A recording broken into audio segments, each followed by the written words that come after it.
தன்னை அறியாது தாம் நல்லார் என்னாது இங்கு இன்மை அறியாது இளையர் என்று ஓராது வன்மையில் வந்திடும் குற்றம் வருமுன் தன்மையின் நல்ல தவம் செய்யும் நீரே.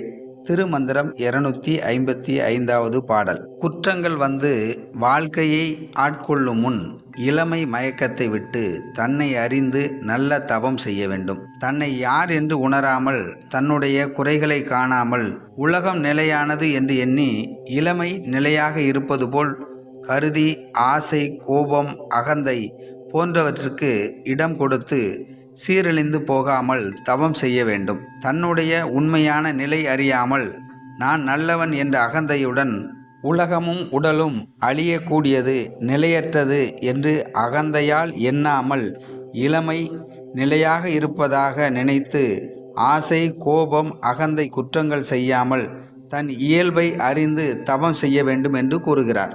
அகந்தையை விட்டு தன் நிலையானதை அறிந்து உணர்ந்து தவம் செய்தால் வாழும் வாழ்க்கை ஆனந்தமாக வாழலாம்.